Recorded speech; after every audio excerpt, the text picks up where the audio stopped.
27 April, அதாவது 26 April சாயங்காலத்திலிருந்து 27 April அதிகாலை வரை உக்ரைன்ல பல இடங்கள்லயும் பயங்கரமான மிசைல் தாக்குதல்கள் நடந்திருக்கு. அதுவும் குறிப்பா உக்ரைனோட மேற்கு பக்கத்துல லிவிவ் ஒப்லாஸ்ட்லாம் இருக்கு இல்லையா, அங்கெல்லாம் பயங்கரமான அட்டாக். இவனோ பிராங்கோஸ்கிலாம் பயங்கரமான அட்டாக்.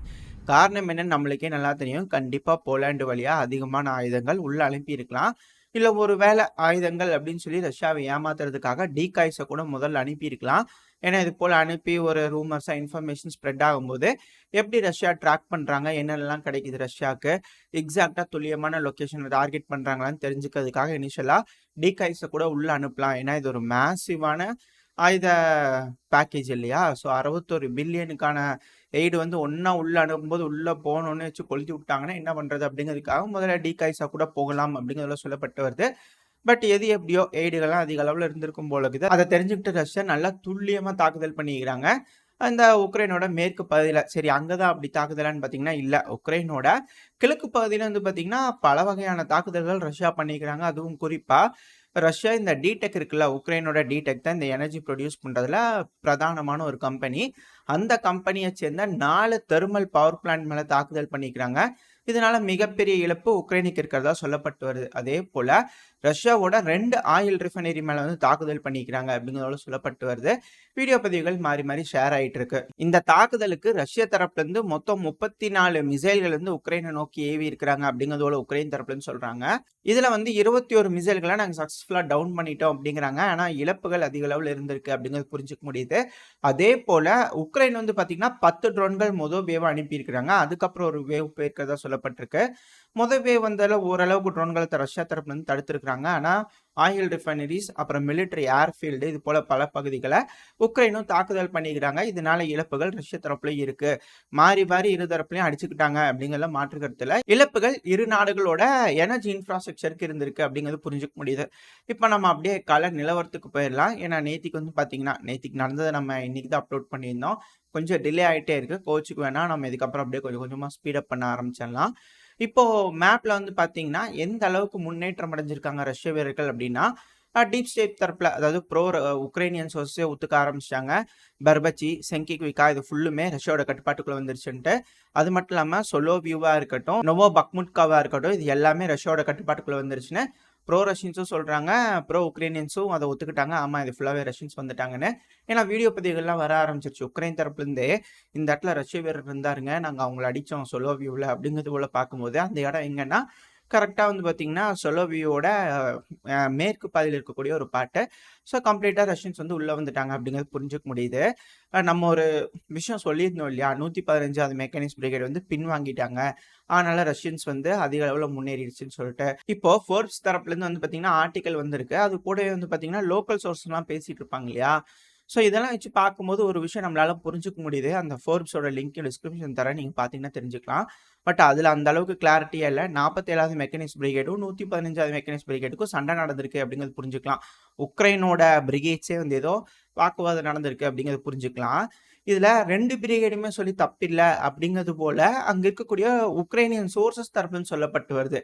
என்ன சொல்றாங்க அப்படின்னா, இந்த மேப் பார்க்கும்போது நொவோ பக்முட்கா, சொலோவியோ, செங்கிக்விக்கா, அதுக்கப்புறம் பெர்பச்சி, இந்த பகுதியிலாம் ரஷ்யா பயங்கரமான ப்ரெஷர் கொடுத்துக்கிட்டு இருக்காங்க. ஏன்னா இந்த செங்கிவிக்காவா இருக்கட்டும், பெர்பச்சியா இருக்கட்டும், ரஷ்யாவோட ஃப்ரண்ட் லைனுக்கு ரொம்ப பக்கத்தில் இருக்கக்கூடிய ஒரு விஷயம். அந்த இடத்துலயே சண்டை நடந்துட்டு இருக்கு, அந்த செட்டில்மெண்ட்டுக்குள்ளேயே சண்டை நடந்துட்டு இருக்கு.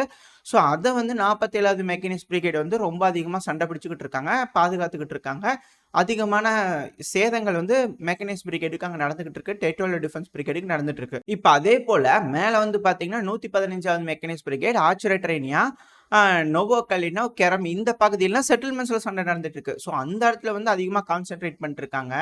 இந்த இடத்துல தான் வந்து ரஷ்யாவோட எக்ஸ்பீரியன்ஸ் வந்து பிளே ஆயிருக்கு. 47வது மெக்கானிக்ஸ் பிரிகேடுக்கு ஒரு பக்கத்தில் வந்து அதிகமான ஸ்ட்ரெஸ்ஸும், 115வது மெக்கானிக்ஸ் பிரிகேடுக்கு ஒரு பக்கத்தில் அதிகமான ஸ்ட்ரெஸ் கொடுத்துட்டு இருக்கிறதுனால இந்த இடத்துல வந்து பார்த்தீங்கன்னா அசால்ட்டாக இருந்திருக்காங்க. 47வது மெக்கானிக்ஸ் பிரிகேடும் சரி, 115வது மெக்கானிக்ஸ் பிரிகேடும் சரி, கொஞ்சம் அசால்ட்டாக இருந்திருக்காங்க. இதை ரஷ்யன்ஸ் வந்து தெளிவாக தெரிஞ்சிருக்கிறாங்க, ஏன்னா எக்ஸ்பீரியன்ஸ் கிடச்சிருந்திருக்கு. ஸோ அந்த எக்ஸ்பீரியன்ஸ் பேஸில் வந்து பார்த்தீங்கன்னா ஒரு கேம்பிளிங் பண்ணியிருக்காங்க ரஷ்யன்ஸ். இந்த இடத்துல வந்து நம்ம இப்படி செஞ்சு பார்க்கலாம், சான்ஸ் இருக்கு அப்படிங்கிறது போல ட்ரை பண்ணியிருந்துருக்காங்க. அப்படி ட்ரை பண்ணி தான் ரஷ்ய வீரர்கள் வந்து ஆச்சரிய ட்ரெயினியாக்கு முதல்ல போயிருக்காங்க. இந்த செட்டில்மெண்ட்லாம் ப்ரெஷர் குடுத்துட்டு இருக்கும்போதே ஆச்சரிய ட்ரெயினியாக்கு அட்வான்ஸ் ஆயிட்டாங்க. வீடியோ பதிவுகள்லாம் நம்ம சொல்லியிருந்தோம் இல்லையா? ரஷ்ய வீரர்கள் வந்து துப்பாக்கி எடுத்துட்டு ஓடுற மாரி இருக்கு. அவங்க வந்து எதையும் சுட்டுட்டுலாம் போல அப்படிங்கிறது போல. ஸோ அதுலேருந்தே நம்ம தெரிஞ்சுக்கலாம். அந்த இடத்துல ஆர்மர்டு வெஹிக்கிள்லாம் எதுவும் கிடையாது. அவங்க வந்து இன்ஃபேன்ட்ரி வந்து புஷ் பண்ணி அனுப்பியிருக்காங்க. அந்த இன்ஃபேன்ட்ரி உள்ள போய் பிடிச்சிருக்கு. சரி இந்த அளவுக்கு கேம்பிளிங் பண்றாங்க. இந்த அளவுக்கு அட்வான்ஸ்டான இருக்கக்கூடிய பிரிகேட்னா, ஏன்னா இப்படி கேம்பிளிங் பண்ணும்போது தப்பு நடக்குதுன்னா, அந்த இடத்துல அட்வான்ஸ் ஆயி போயி, அங்க இருக்கக்கூடிய ரஷ்ய வீரர்கள மீட்டெடுத்து கொண்டு வரணும். இவ்ளோ பெரிய இக்கட்டான ஒரு ஆப்பரேஷன வந்து முன்னெடுக்குறாங்கன்னா, ரொம்ப எக்ஸ்பீரியன்ஸ்டான பிரிகேட் வேணும் இல்லையா? ஸோ ரஷ்யால எக்ஸ்பீரியன்ஸ்டான பிரிகேட்னா, நம்மளுக்கு நல்லா தெரியும் அகமத் பெட்டாலியன் இருந்தாங்களா அப்படின்னு கேட்டீங்கன்னா, ஆமா இருந்திருக்காங்க. ஆனா இவங்களுக்கு உதவியா இன்னொரு ஆளுங்களும் இருந்திருக்காங்க. அதுக்கு முன்னாடி இப்போ ஒரு வீடியோ பதிவு லோட் ஆயிருக்கும். இந்த வீடியோ பதிவு பாருங்க. இந்த வீடியோ பதிவு நோவோ பக்முட்கா இருக்கு இல்லையா? அத நாங்க பிச்சை எடுத்துட்டோம். ஹாய்! அப்படிங்கிறது போல கொடிய விரிச்சு டான்ஸ் ஆடிட்டு இருந்துக்கிறாங்க. அந்த டைம்ல ரஷ்ய வீரர்களோட ஒரு வீடியோ பதிவு இது. நார்மலா பார்க்குறவங்களுக்கு ரஷ்யா என்னப்பா பீத்திட்டு இருக்கிறாங்களா அந்த பகுதிய புடிச்சுட்டாங்கன்னு அப்படிங்கிறது போல இருக்கும். பட் ஆனா கொஞ்சம் ஜூம் இன் பண்ணி பாருங்க. செஸ்ட்ல என்ன லோகோ தெரியுது. யாருன்னு தெரியுதா உங்களுக்கு? அப்படிங்கிறது போல இருக்கா? வேக்னார் வேற யாருமே இல்ல.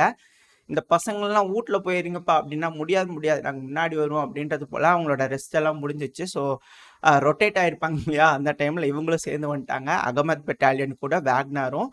சமீபத்துல ஒரு செய்தி வந்திருந்தது. இந்த அகமத் பெட்டாலியனும் சரி, ப வேக்னாரும் சரி 2 பேரும் உட்காந்து 3000 வீரர்கள் அகமத் பெட்டாலியனோட சேர்ந்துக்கிறோம் அப்படிங்கிறது போல ஒரு ஒப்பந்தம் மாரி பேசிக்கிட்டு இருந்தாங்க. என்னப்பா இது அப்படிங்கிறது போல இருந்தது. ஏன்னா அங்கேயே சண்டை நடந்துட்டு இருந்தது வேக்னார்க்குள்ளேயே.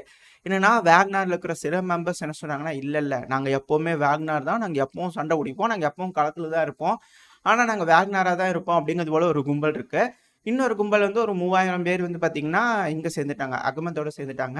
இன்னும் சில நபர்கள் வந்து பார்த்தீங்கன்னா, ஆப்பிரிக்கா கரப்ஸ் போயிட்டாங்க. ஸோ இது போல விஷயங்கள் இருக்கு. அப்புறம் இன்னும் சில பேரு வேற வேற அமைப்புகளோட சேர்ந்துட்டாங்க அப்படிங்கிறது போல இருக்கு. ஸோ இங்கேயே வந்து ஏகப்பட்ட சிக்கல்கள் போயிட்டு இருக்கு. ஸோ இந்த இடத்துல வந்து பார்த்தீங்கன்னா, அந்த ரொட்டேட் ஆயிருப்பாங்க இல்லையா? அந்த வீரர்கள் முன்னாடி வந்திருக்காங்க. ஸோ வெல் எக்ஸ்பீரியன்ஸ்டான சோல்ஜர்ஸ் இருந்ததுனால, இந்த இடத்துல ஒரு கேம்பிளிங் பண்ணி பார்த்துருக்காங்க. அதனால முன்னேறி வந்துட்டாங்க அப்படிங்கிறது போல சொல்லப்பட்டு வருது. அது என்னப்பா கேம்பிளிங் அப்படிங்கிறது போல உங்களுக்கு ஒரு டவுட் வந்திருக்கும். இந்த இடத்துல தான் நல்லா புரிஞ்சுக்கணும். அந்த மேல வந்து ஸ்ட்ரெஸ் குடுத்துட்டு இருக்காங்களா, 115வது மெக்கானிக்ஸ் பிரிகேடுக்கு வந்து பார்த்தீங்கன்னா, அந்த நோவோகலினோவா இருக்கட்டும், கெரமியா இருக்கட்டும், இந்த இடத்துல சண்டை பிடிச்சிட்டு இருக்காங்க. மேப்ல பார்த்தீங்கனாலே தெரியும். டீப் ஸ்டேட் மேப்ல அவங்கள ப்ரோ உக்ரேனியன் சோர்ஸே வந்து அப்டேட் பண்ணிட்டாங்க. அந்த பகுதி வந்து ரஷ்ய வீரர்கள் முன்னேற்றம் அடைஞ்சிருக்காங்கன்னு சொல்லிட்டு. இப்போ ப்ரோ ரஷ்யன் தரப்புலலாம் என்ன சொல்றாங்கன்னா, அந்த பகுதியில ரஷ்யாவோட கட்டுப்பாட்டுக்குள்ள தான் இருக்கு. இந்த சைடு ஆர்கனஸ்கி இருக்குன்னு சொல்லியிருந்தோம் இல்லையா? அதோட ஃபர்ஸ்ட் ஸ்ட்ரீட்ஸ்ல சண்டை பிடிச்சிட்டு இருக்காங்க ரஷ்யன்ஸ் அப்படிங்கிறதோட சொல்லப்பட்டு வருது. வேக்னார்லாம் முடியாது நான் போயே ஆவேன் அப்படிங்கிறது போல இருக்கு. அது மட்டும் இல்லாம உள்ள இருக்கக்கூடிய ரஷ்ய சோர்சஸ்ல இருப்பாங்களா, அட கம்முன்னு இருங்கப்பா மெதுவா போங்க. இத்தனை அவசரப்பட்டீங்கன்னா போலாண்டுக்கே போயிருவீங்க போல இருக்குது. கொஞ்சம் மெதுவா போங்கப்பா. அவசரப்படாதீங்க. இப்பதான் சீசன் 1 எபிசோடு 1 எபிசோடு 1க்கே இப்படியா அமைதியா இருங்க அப்படிங்கிறதெல்லாம் சொல்லிட்டு இருக்கிறாங்களாம்மா. பட் ஆனா அவங்க பாட்டுக்கு நாங்க கிளம்பி ஆர்கனாஸ்கில தான் ஸ்டாப்பிங் பண்ணுவோம் அப்படிங்கிறது போல ஒரு சைட் போயிட்டாங்க. ஸோ இந்த இடத்துல வந்து அட்வான்ஸ்மெண்ட்லாம் ரஷ்ய தரப்புல அதிகமா இருக்கு. இது இந்த சைட் புரிஞ்சுக்கலாம். ஸோ இவங்க 2 சைட் ஸ்ட்ரெஸ் பண்ணிட்டு இருக்கனால நடுவுல அந்த ரயில்வே லைன் மட்டும்தான் இருக்கு. இந்த ரயில்வே லைன்ல ஆர்மட் பர்சனல் வெஹிக்கிள்லாம் வந்து ரஷ்யாஸ்னால எடுத்துட்டு போக முடியாது. ஸோ ஆர்மட் பர்சனல் வெஹிக்கிள்னா வெறும் இன்ஃபேண்ட்ரி மட்டும் போகணும். இன்ஃபேண்ட்ரி மட்டும் முன்னாடி போய் ஒரு இடத்த ஸ்ட்ராங் பண்ணி பிடிக்கிறாங்கன்னா வெல் எக்ஸ்பீரியன்ஸ்ட். இதுக்கு முன்னாடி பிரிகோஜினி அவர்கள் வேக்னார் படைக்கு கொடுத்துருந்தாங்க. நம்ம சேனல்ல நம்ம அதை தெளிவா பார்த்துருப்போம். எப்படி வந்து ஒரு கம்பெனியா பிரிஞ்சு ஸ்ட்ராங் பண்ணுவாங்க வீரர்கள் போய் அப்படிங்கிறது போல பார்த்துருப்போம் இல்லையா? ஸோ அந்த எக்ஸ்பீரியன்ஸை பேஸ் பண்ணி இங்க இருக்கக்கூடிய வேக்னார் படைகள் இன்ஃபேண்ட்ரியே முன்னாடி போய் ஒரு பகுதியில பிடிச்சிருக்காங்க. அதனால மேல இருக்கக்கூடிய 115வது மெக்கானிக்ஸ் பிரிகேட் கீழே இருக்கக்கூடிய 47வது மெக்கானிக்ஸ் பிரிகேட் அடிப்பாங்க அப்படின்னு அவங்க நினைச்சிட்டாங்க. 47வது மெக்கானிக்ஸ் பிரிகேட் மேல இருக்கக்கூடிய 115வது மெக்கானிக்ஸ் பிரிகேட் அடிப்பாங்க அப்படிங்கிறது போல நினைச்சிட்டாங்க. அந்த சமயத்துல வந்து பார்த்தீங்கன்னா, இந்த பர்பச்சி இருக்கு இல்லையா? இது ரஷ்யாவுக்கு வந்து ரொம்ப டஃப்பா இருந்துச்சு. காரணம் என்னன்னா, அந்த இடத்துலயும் வந்து பார்த்தீங்கன்னா, ஒரு ரிவர் அந்த கால்வாய் மாரி இருக்கு இல்லையா? அது மாரி போயிட்டு இருக்கு. ஸோ அத தாண்டி வந்து ரஷ்யானால வர முடியாது. இப்ப அத போய் சுத்தி வரணும் அப்படின்னா, அந்த இடத்துல ஃபுல்லா கன்னிவெடிகள் இருக்கும். அதுவும் இல்லாம அவ்வளோ தூரம் மேல போய் ஒரு யூ டர்ன் போட்டு பர்பச்சிக்குள்ள வரணும்னே அந்த பர்பச்சியே வந்து பார்த்தீங்கன்னா 2ஆ பிரிஞ்சிருக்கும். இப்பவும் வந்து ஒரு சைடு வந்து பார்த்தீங்கன்னா, ரஷ்யாவோட கட்டுப்பாட்டுக்குள்ள அது வந்து கிரே ஜோனா தான் இருக்குன்னு ப்ரோ உக்ரைனியன் சோர்சஸ் தரப்புல சொல்லிட்டு இருக்காங்க. பட் ஆனா கூடிய சீக்கிரத்துல வந்துரும். இந்த இடத்துலயும் ஒரு முக்கியமான விஷயம் இருக்கு. இது நம்ம அடுத்த பதிவுல பார்ப்போம். ஏன்னா இது ஒரு ட்ராப். அடுத்த பதிவுல என்ன ஏது அப்படிங்கிறத சொல்றோம். பட் ஆனா இப்போ இந்த மேப்ல பார்த்தீங்கனாலே தெரியும். மேல இருந்து நோவோபாக் முட்கால இருந்தும் கீழ இறங்க ஆரம்பிச்சிட்டாங்களா ரஷ்யன்ஸ். ஆர்ச்சரிட்ரினியாலேருந்து மேலே ஏற ஆரம்பிச்சிட்டாங்க. இது வந்து ரஷ்யாவோட அட்வான்ஸ்மெண்ட் இந்த இடத்துல இருக்குது. இப்போ இந்த பெர்பச்சியில் வந்து பார்த்திங்கன்னா இந்த அளவுக்கு ப்ரெஷர் இருக்கிறதுனால 47வது மெக்கனைஸ்ட் பிரிகேட் வந்து அதிக அளவில் இங்கே ப்ரெஷர் கொடுத்துட்டு இருக்கும்போது மேலே இருக்கக்கூடிய அந்த ரயில்வே லைன் இருக்கு இல்லையா, அந்த இடம் வந்து பார்த்திங்கன்னா ஃப்ரீயாக இருக்குது. ஸோ இதை பயன்படுத்தி நம்ம இன்ஃபேண்ட்ரியை முன்னாடி அனுப்பிச்சு ஆர்ச்சரிட்ரினியாவை பிடிச்சோம்னா இந்த பகுதியெல்லாம் கொலாப்ஸ் ஆயிரும் அப்படிங்கிறது போல் ஆல்ரெடி வெல் பிளான்டாக இந்த அகமத் பெட்டாலியனும் வேக்னார் ஃபார்மர் முன்னாள் வேக்னார் வீரர்களும் இது போல ஒரு சேர் அடிச்சுக்கிறாங்க, முன்னேறி வந்துட்டாங்க அப்படிங்கிறது போல சொல்லப்பட்டு வருது. சரி, ஓகே. இவங்க இது போல செஞ்சுட்டு இருக்கும்போது அங்க இருக்கக்கூடிய 47வது மெக்கனைஸ்ட் பிரிகேடும் 115வது மெக்கனைஸ்ட் பிரிகேடும் என்ன பண்ணிட்டு இருந்தாங்க, அவங்க ஏன் திருப்பி சண்டை பிடிக்கலையா, அவங்க என்ன பின்வாங்கிட்டாங்களா அப்படிங்கிறது போல பல கேள்விகள் இருக்கு இல்லையா. இதுக்கு பின்னாடி பல காரணங்கள் சொல்லப்படுது. இது எல்லாத்தையும் தெளிவா நம்ம அடுத்த பதிவில் பார்ப்போம்.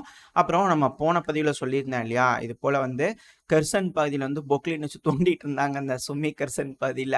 அந்த இடத்துல ரஷ்யாவுக்கு மேப்பெல்லாம் போட்டு காமிச்சாங்கன்னு சொல்லியிருந்தோம் இல்லையா, சேட்டலைட் வியூலாம் காமிச்சாங்க, ஏன்பா பண்ணீங்கன்னு சொல்லிட்டு. ஸோ அதுக்கு வீடியோ பதிவு வந்து இப்போ கிடச்சிருக்கு, அதை நீங்கள் பார்த்தீங்கன்னா தெரியும் எந்த அளவுக்கு அந்த இடத்த தெரிஞ்சுக்கிட்டு சும்மா சர மாதிரியே அந்த பொக்லின் வண்டிகளை பிடிச்சி ஆத்திக்கிறாங்க ரஷ்யா அப்படிங்கிறது போல். ஸோ இன்னும் ட்ரென்ச்சஸ் வந்து முழுசும் அமைக்கல, பாதி தான் இருக்குது அப்படிங்கிறது தெரியுது. ஒரு பார்ட்டில் மட்டும் செஞ்சு வச்சுட்டு போய் ஃபோட்டோ ஷூட் எடுத்துருக்குறாங்க, மாட்டிட்டாங்க பாவம், என்ன பண்ணுறதுன்னு தெரில. மே 9 வேற நெருங்கிடுச்சு. இதுக்கப்புறம் ரஷ்யா வேற அஃபென்சிவ் ஆப்ரேஷன் கன்ஃபார்ம் ஆயிருக்கு. என் அப்படிங்கிற வண்டிகள் உள்ளே வரும், வருதுன்னா எப்படி தடுக்க போகிறாங்க அப்படிங்கிறத பொறுத்து இருந்து பார்ப்போம். இதோட இந்த பதிவு நான் முடிச்சுக்குவோம். இந்த பதிவு எப்படி இருந்துச்சு, உங்களுக்கு பிடிச்சிருக்கா? பிடிச்சுனா லைக் பண்ணிட்டு உங்கள் ஃப்ரெண்ட்ஸ் அண்ட் ஃபேமிலியோட ஷேர் பண்ணிக்கோங்க. அது கூடவே மறக்காம இந்த பதிவை பற்றின உங்களோட கருத்துக்களை கமெண்ட் செக்ஷனில் சொல்லுங்கள். இந்த பதிவு நல்லா இருந்திருக்கும் நம்பிக்கையில் அடுத்த பதிவில் உங்களை சந்திக்கிறேன். அது வரைக்கும் ஸ்டே சேஃப். By by.